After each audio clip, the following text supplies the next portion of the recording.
Buenos días, me llamo Alberto Montes Martínez y soy trabajador social y profesor asociado al Departamento de Trabajo Social y Servicios Sociales en la Facultad de Trabajo Social de la Universidad de Murcia.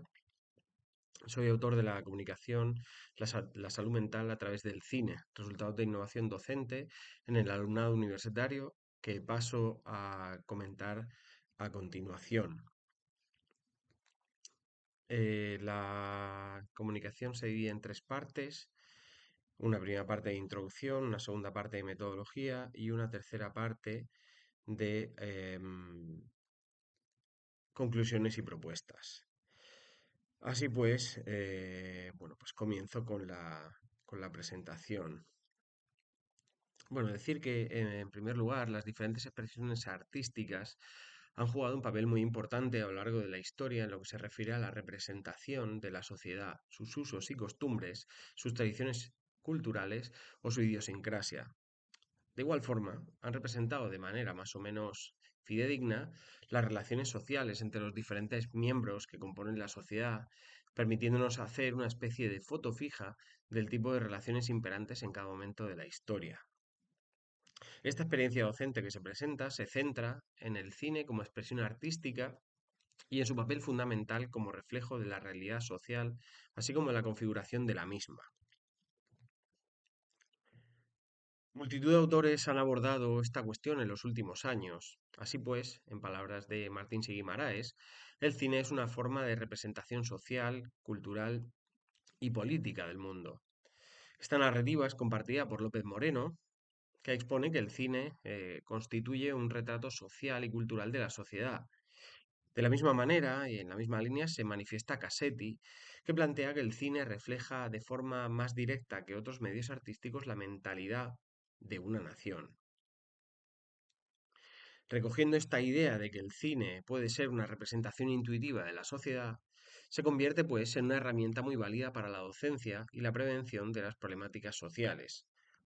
Así lo recogen varios autores de distintos ámbitos docentes, como Gallego Diéguez y Urpey Vidal, en el ámbito de la educación con adolescentes, y también en la formación de profesionales vinculados al ámbito de la salud mental, utilizando el cine como una técnica psicoterapéutica en salud mental. En otro ámbito encontramos el uso de cortos cinematográficos en la docencia de la antropología social, como Montes del Castillo, por su interés para la formación del alumnado y de su práctica profesional, o Berrio Cuartas, que lo aplica al estudio de la salud de los pueblos indígenas latinoamericanos. Existen otras experiencias docentes basadas en el cine con la selección previa de escenas concretas de películas, como ocurre con esta actividad. Es el caso de Oltra y otros autores en su aplicación pedagógica con alumnado de informática o Quirantes para la enseñanza de física universitaria. Sin embargo, el cine o los cortos cinematográficos no se vienen utilizando como herramienta docente en el ámbito de la salud mental en el trabajo social. Se trata, pues, esta de una actividad innovadora desarrollada en el ámbito universitario, cuyo objetivo principal es sensibilizar al alumnado de la Facultad de Trabajo Social sobre los problemas de salud mental y generar un debate crítico a raíz del análisis de determinados fragmentos cinematográficos. El procedimiento conllevó la elaboración de un guión previo con las temáticas que se iban a abordar en el debate formativo, los fragmentos de las películas con mayor contenido para analizar y las preguntas sobre las que interesaría debatir para suscitar la participación del público. La necesidad de realizar esta actividad con el alumnado del grado en trabajo social viene fundamentada por el objeto y la finalidad que realizan los profesionales de esta disciplina al estar en contacto con colectivos vulnerables y en riesgo de exclusión social. En el ámbito de especialización que nos ocupa, el de la salud mental, se debe trabajar para la eliminación de prejuicios e ideas preconcebidas negativas sobre la persona con problemas de salud mental. Esto es fundamental, pues trabajar en la prevención permite destruir estigmas, clarificar ideas y hacer un análisis crítico de esta problemática tan compleja. En definitiva, lo que se pretende aquí es colaborar en la formación práctica de los futuros trabajadores sociales, que debe fundamentarse sobre los derechos sociales y la no discriminación. Para ello, se describe a continuación la metodología, el contenido de la sesión, los dilemas profesionales surgidos en el debate y las conclusiones alcanzadas en relación con la importancia pedagógica del mensaje sensibilizador que se pretende trasladar al público asistente. Paso, pues, a hablar de la metodología. Bueno, en este apartado presentamos el procedimiento seguido para la construcción, diseño y ejecución de la experiencia docente indicada. En primer lugar, es preciso mencionar el debate mantenido por el propio autor, trabajador social y experto en salud mental, a la hora de plantear la oportunidad de esta actividad. Fueron muchas las cuestiones a clarificar y las decisiones para la selección de los contenidos más adecuados en función de la experiencia profesional con usuarios y sus familiares sobre la temática de la comunicación. Tuvimos que determinar cuáles iban a ser los núcleos temáticos centrales del debate, las fuentes de localización, los fragmentos más idóneos, etcétera, etcétera. En segundo lugar, se elaboró un guión con las temáticas que se iban a abordar, los fragmentos de películas con mayor contenido, para generar debate en torno a los objetivos propuestos y las preguntas sobre las que interesaría debatir para suscitar la participación. En tercer lugar, se seleccionaron los fragmentos de las películas, las cuales presentamos a continuación. Bien, el material fílmico disponible para nuestro propósito es inmenso. La razón es que el fenómeno de la salud mental ha estado presente en el cine de muy diferentes maneras. La selección de la muestra de películas y de los determinados fragmentos que revelan con claridad el objeto de debate se realizó conforme a la popularidad de las mismas. Es decir, para esta primera edición del evento se priorizaron películas que son popularmente conocidas en la sociedad española. Sin embargo, antes de comenzar con el análisis fílmico, se ejemplificó el objeto de la actividad con un popular anuncio de la empresa Campofrío. Se proyectó en primer lugar el anuncio de Campo Frío de la campaña de Navidad del año 2017 que llevaba por título Amodio. Este anuncio fue emitido en televisión con motivo de la campaña de Navidad del año 2017. El anuncio fue dirigido por Isabel Coixet y contaba con la participación de personalidades de diferentes ámbitos como el juez Baltasar Garzón, el cómico Dai Broncano o el cantante Joan Manuel Serrat, por citar solo algunos de los más relevantes. En este, la acción se desarrolla en un psiquiátrico donde los pacientes son identificados con un trastorno que dan en llamar amodio, una suerte de trastorno bipolar que surge de la unión de las palabras amor y odio. Se hace una clara alusión a uno de los grandes males de nuestra sociedad contemporánea española, como es la polarización amor-odio respecto a todos los temas sociales. En este contexto, se presenta el producto alimenticio como la cura de esta enfermedad. En este anuncio se presenta a los pacientes con camisas de fuerza, babeando, algunos con una clara ideación delirante en un régimen de internamiento estricto. Ponemos el foco de análisis en las siguientes cuestiones, en los prejuicios y los estereotipos asociados a la salud mental y los límites del humor. Algunas de las preguntas para la reflexión y la participación serían: ¿qué opinas de lo que acabas de ver? En términos estrictos de salud mental, ¿crees que se ajusta a la realidad de los tratamientos de salud mental? ¿Contribuye este anuncio a perpetuar la imagen negativa asociada a las personas con problemas de salud mental? ¿Es ético hacer de la enfermedad mental algo con usos comerciales? A continuación se presentó la película Alguien voló sobre el nido del cuco, una película del año 1975 dirigida por Milos Forman. El extracto utilizado centra la acción en su mayor parte en un hospital psiquiátrico típico de los años 50. Muestra contenciones mecánicas, patios cercados y personal de seguridad armado, evocándonos la imagen de un entorno casi carcelario. En las técnicas terapéuticas y los tratamientos administrados primó la visión organicista, carente de inserción social. Y ponemos el foco de análisis en la contextualización del arte en el tiempo de su creación. El arte, el cine, en este caso, es una representación de la sociedad del momento. Entendemos que hay una contextualización de las terapias aplicadas al tratamiento de la enfermedad mental en función del momento histórico. Las preguntas que surgen a continuación sería: ¿da una visión realista del tratamiento de las enfermedades mentales en la actualidad? ¿Consideráis necesario ese nivel de represión y coerción? ¿Cómo creéis que se trabaja hoy en día con personas con problemas de salud mental? A continuación se presenta un extracto de la película Loco por ella. Es una película del año 2021 y dirigida por Dani de la Orden. En el extracto en cuestión, eh, un interno recibe la visita de su hija pequeña, su exmujer y la pareja de esta. Antes de recibirlas, le pide al protagonista de la película que se disfrace de médico y simule tener con él una conversación de trabajo. El interno está muy ilusionado por recibir la visita de su hija, pero su mujer le apremia, aduciendo que se tienen que ir porque tienen que hacer cosas, negando al enfermo la posibilidad de disfrutar de la visita de la niña. Ponemos el foco de análisis en la vivencia del estigma de las personas que padecen enfermedad mental. Y algunas de las preguntas para el debate y la participación serían: ¿por qué creéis que el interno siente vergüenza de estar en tratamiento?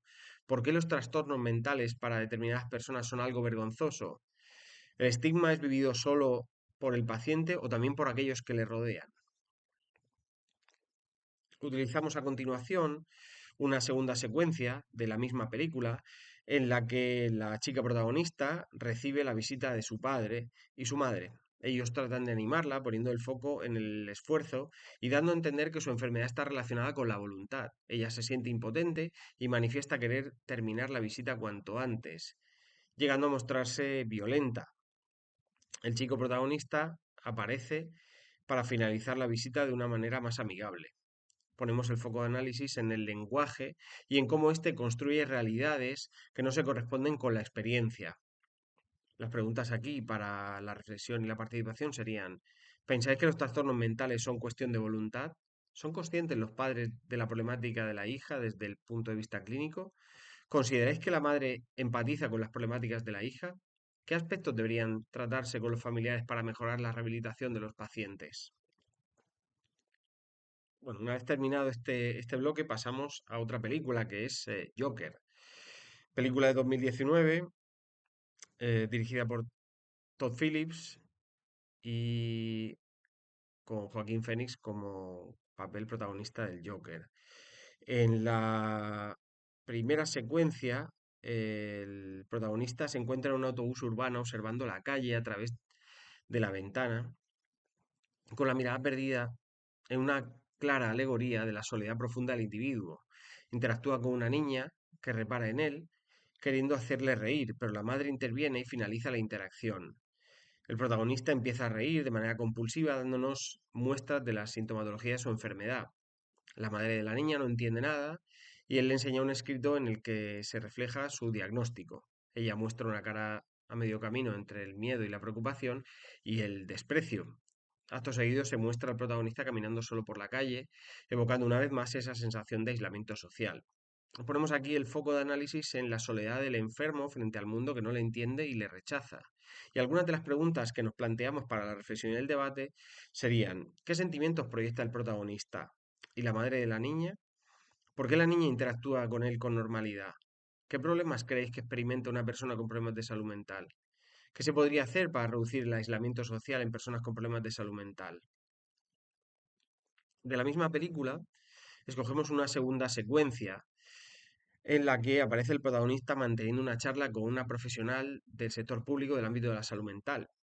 En esta entrevista se informa al usuario de que se han recortado los fondos públicos y el servicio dejará de funcionar, abandonando al usuario a su suerte. El protagonista se siente incomprendido, pues la atención de la profesional es puramente burocrática, poco empática y reduce su función a facilitar el tratamiento farmacológico. El foco de análisis lo ponemos en la función de los profesionales del trabajo social en el tratamiento de las problemáticas de salud mental y los límites éticos del sistema público en salud mental.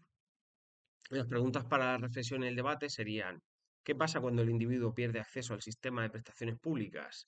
¿La atención pública a las problemáticas de salud mental es la adecuada?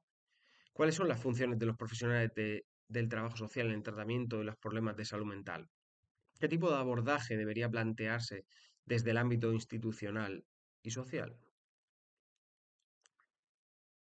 A continuación pasamos a poner un extracto de la película Pequeña Miss Sunshine, película de 2006 y dirigida por Jonathan Dayton y Valerie Faris, en una secuencia en la que la familia se encuentra cenando y la hija, la niña pequeña, se muestra curiosa por la enfermedad que aquejaba a su tío, que acaba de llegar a casa. Este le explica que intentó suicidarse, lo cual causa estupor en los adultos presentes, sobre todo en el padre, que pretende evitar hablar de este tema con la niña. Ponemos el foco de análisis en el papel de la familia en la conducta suicida. Y algunas de las preguntas que nos planteamos para el debate serían: ¿se debe hablar del suicidio? ¿Es conveniente un abordaje de esta problemática en los medios de comunicación? ¿En qué entornos deberíamos hablar de esta problemática? ¿Qué papel debe jugar la familia? ¿Cómo podemos prevenir esta problemática? En última instancia, ¿qué aspectos comunicacionales deberían incorporarse en la familia para mejorar las relaciones afectivas? Cerramos nuestro bloque de películas con un extracto de diferentes fragmentos de películas en los que aparece reflejada la conducta suicida. Se cogieron las siguientes películas: El último mohicano, Cadena perpetua, El club de los poetas muertos, Rebeldes del swing, Control, Thelma y Luis e Independence Day. En estos fragmentos el suicidio es presentado de manera diversa, en ocasiones poco realista, pues se muestra como un acto de empoderamiento, de redención, como la última vía de escape del protagonista o como un acto de rebeldía e impotencia. Ponemos el foco de análisis, pues, en el suicidio y su tratamiento cinematográfico, en el suicidio como último gran acto heroico y, en última instancia, en la romantización e idealización de la conducta suicida. Las preguntas que surgen para el debate serían: ¿consideráis que el cine presenta la conducta suicida de manera realista? ¿Qué lleva a una persona a cometer este acto? ¿Qué papel juega en la representación del suicidio en el cine? ¿Qué papel cumple la visión del suicidio en los medios? ¿Está justificado hablar del suicidio en el cine y los medios de comunicación? Para terminar, querría hablar de las conclusiones y propuestas. Las conclusiones, según la recopilación del debate, muestran que el cine ha jugado un papel significativo en la formación de percepciones sobre la salud mental, a menudo perpetuando estigmas. Películas como El Joker y Alguien voló sobre el nido del cuco han asociado los tratamientos mentales con la violencia y la agresividad, a veces reforzando estereotipos negativos. Sin embargo, el cine también tiene el potencial de cambiar estas percepciones y reducir el estigma por medio de la visibilidad de la diversidad de historias y el fomento de la cultura de apoyo y comprensión. El indicador de la asistencia a la actividad obtuvo un resultado muy positivo, ya que se completó el aforo máximo de la sala. Esto demuestra el interés social sobre la temática abordada. Por otro lado, en cuanto a la participación directa de los asistentes en el debate generado, podemos describir un incremento progresivo conforme avanzaba el desarrollo de la sesión y un demostrado aumento de opiniones individuales manifestadas cuando se requería de forma directa mediante preguntas de reflexión. En cualquier caso, este comportamiento grupal es normal, dado que el número de asistentes era demasiado grande y el espacio era especialmente amplio. La no participación puede estar vinculada a diversos factores, entre ellos consideramos importante el conocimiento o desconocimiento de la temática tratada, el temor a la equivocación o al juicio del público, entre otros. Las intervenciones del alumnado fueron acertadas y centradas en el núcleo de la temática que se presentaba en cada momento. A esto hay que añadir que el grueso del público estaba formado por alumnos de los primeros cursos académicos, siendo sus intervenciones más que correctas. Consideramos, pues, que el objetivo de la actividad se alcanzó. Pero queremos cerrar nuestra intervención, queremos cerrar esta comunicación realizando una serie de aportaciones que contribuyan a la mejora del funcionamiento de la sesión en el futuro. En primer lugar, creemos conveniente la realización de sesiones monográficas de las temáticas tratadas. Esta propuesta surge de la dificultad a la hora de realizar un abordaje pormenorizado y profundo de todas y cada una de las temáticas presentadas, así como la discusión y la reflexión colectiva que se genera. Nos encontramos con una limitación temporal que dificulta el desarrollo de la misma. Obliga a limitar las intervenciones si éstas se alargan demasiado, recortando el tiempo de participación de los asistentes y la argumentación de los ponentes. Otra de las propuestas sería la ampliación de la duración de las sesiones, pudiendo realizarse durante varias jornadas temáticas. Esta es una cuestión ampliamente repetida y demandada por los asistentes. Y hasta aquí la comunicación. Gracias por su tiempo.